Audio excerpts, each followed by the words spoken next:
Hello everyone, my name is Félix Cortez. I am at the Faith and Science Conference, and my interest is in New Testament interpretation and the Bible interpretation in general.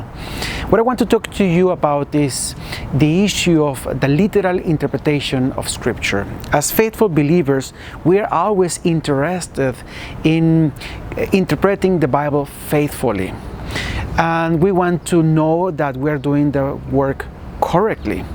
And one important thing is that we want to interpret the Bible literally. What does it mean to interpret the Bible literally? Let me introduce this by giving you a short illustration. A few months ago, I began class in the seminary with one assertion written on the board. And the assertion was, "I don't want you to play soccer." It was a very simple assertion, and the words were very simple, the grammar is simple, the English was very simple, everything could be understood very clearly. Then I asked the students, "Tell me please, what is the meaning of this assertion?" And then we described all the meanings for that assertion, and I don't remember exactly how many number of different possible interpretations of that assertion we arrived at, but there were at least 16 of them. What was the problem?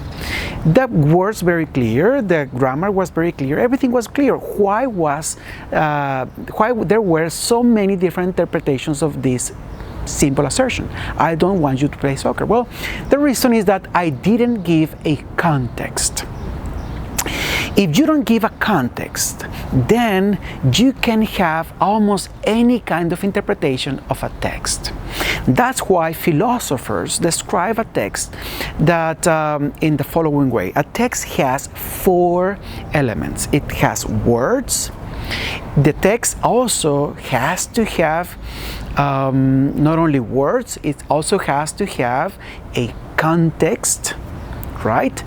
And before the context, we need to have the words have to be in a specific order. So you have words in a specific order and with in a specific context, and then with a specific intention. The context and the intention are determined by the author.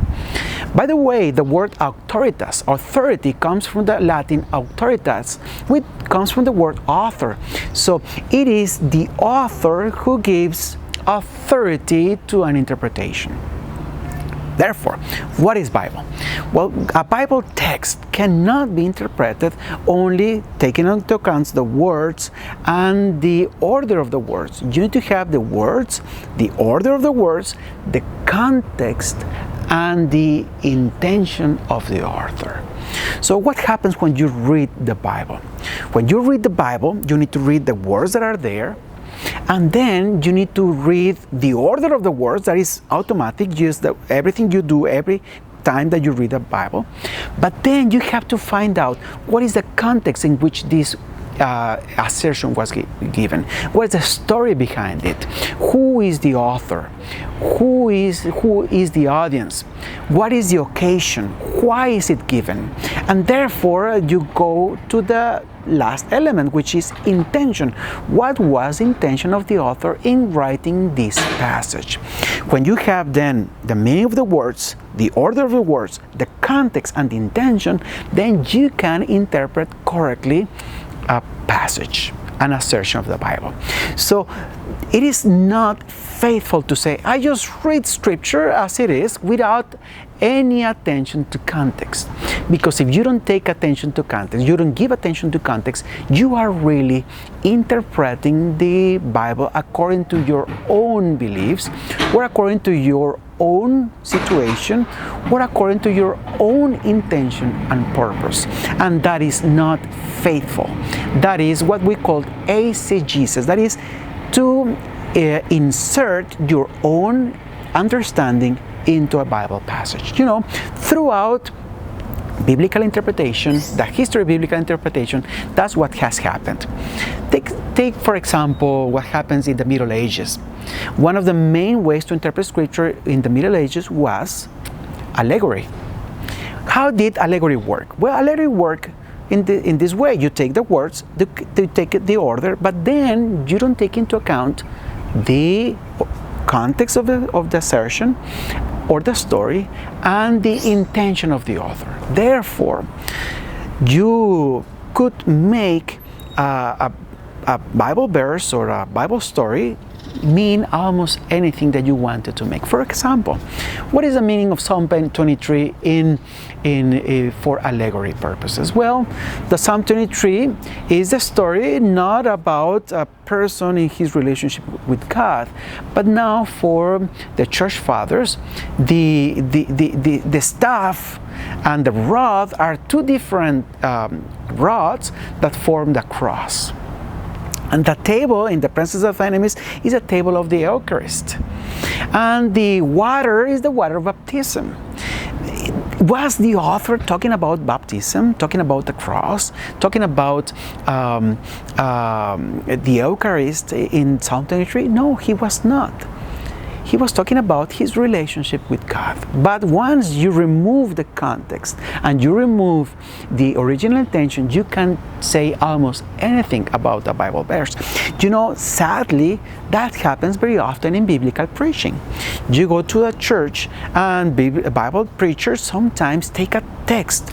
They don't talk about the context, and they take a text to talk about a moral interpretation that is good for you.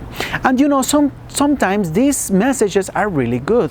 The problem is that is not what the Bible was intending to say. It is what the preacher was intending to say, not what the Bible really meant.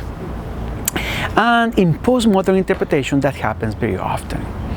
The Bible text is not read according to the original context and the original intention, but to see what is the political implications that the political intention that we have when we read the text, or what are the different uses that we have for a different text. So therefore, postmodern interpretations can give you many different numbers of different ways in which a text can be read. The only literal meaning of a text is a meaning that takes into account the original context, the original words, the original order, and the original intention of the author. If we do that, then we will have a very clear, faithful reading of Scripture. May God bless you. Thank you.